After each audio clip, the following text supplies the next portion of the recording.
Now, just over a week ago, my second early potatoes here were doing really well. They were growing to a really good size and they appear to be developing really well. However, just over a week ago, I started to notice some little black spots start to develop on the leaf. And after a few days, they started to get bigger and some of the leaves started to go yellow. Now, because I planted these potatoes about 13 weeks ago, I was hoping that the dying off of the leaves was just natural dieback, which happens when the potatoes are getting ready for harvest. However, over the week, the black spots and the yellow leaves have started to develop quite quickly, and unfortunately, I was hoping not to, but the potatoes have got potato blight. And in this video, I'll explain to you what potato blight is, how to identify and how to deal with it. Because if you deal with it quickly, all is not lost on your current potato crop. Now, there's no getting away from the fact that potato blight is a serious disease. If you choose to ignore it, it will devastate your crop really quickly. If, however, you catch it early enough, you might be able to salvage your potato crop, just like I'm going to be able to do. Now, potato blight is a fungal disease that thrives in temperatures of 20 to 30 degrees Celsius, that's 68 to 86 degrees Fahrenheit, in warm, damp, humid conditions. And once it starts to develop those spots on the leaves, the spores from the fungus can be transferred quite easily through air transfer via the wind, or even if the blight starts to get into the stems and into your compost or soil, it can be transferred through the watering.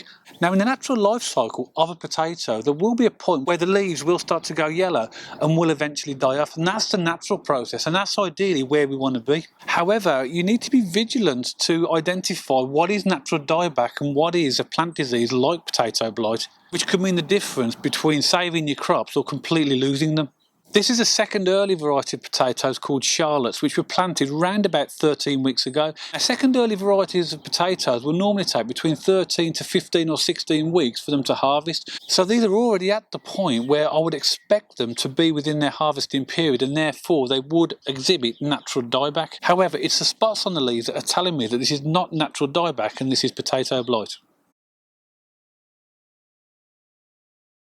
So the crucial thing is then, how do you identify potato blight? So the first thing is to look closely at your leaves. Now, the leaves won't automatically go yellow. They'll start off as normal green foliage, and you'll start to see some small dark spots appear on the leaves. You can see that from the image that you're looking at now. But at this stage, they don't seem to be too serious. But as the fungus starts to develop and starts to spread, you'll notice that those black spots start to get considerably bigger, and eventually the leaves will start to yellow and start to die off. Now, if you are new to vegetable growing, a good recommendation I can make to you is to look at a book like this one, which is called The Vegetable Expert. This is the book that I'll go to when I have any issues with the vegetables that I'm not quite sure of.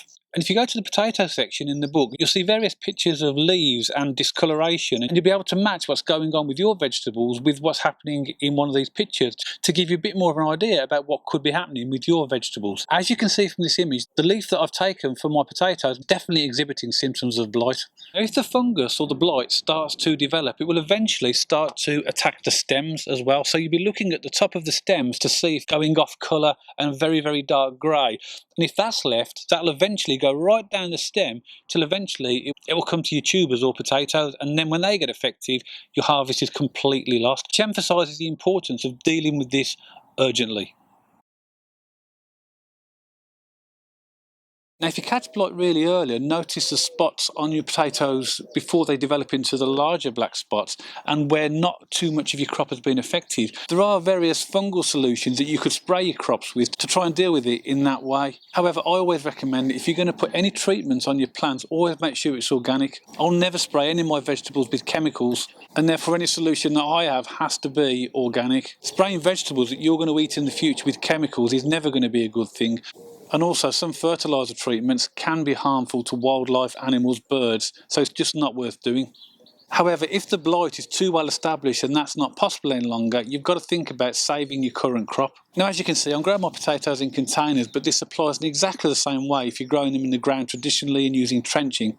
Now remember, potato blight is a fungal disease that spreads, and therefore from the leaves it will go through to the stems. So when you examine the stems, as long as they're not darkened too far down, you'll be able to save your potatoes, because it means that the fungus hasn't reached the potatoes yet. So what I'm going to do with this crop here is I'm going to cut the stems right off just above the compost and get rid of the foliage completely, and that means that the potatoes in here will not be affected.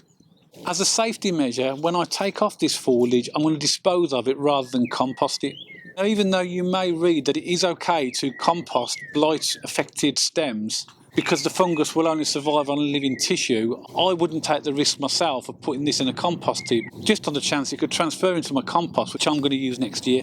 So the great news is that even if you have got potato blight, all is not lost for your current crop if you catch it early enough. Now, as I mentioned, potato blight spreads fairly rapidly. If you notice the potatoes on the far side, they've started to go more yellow quickly. So that's where the blight is currently more established.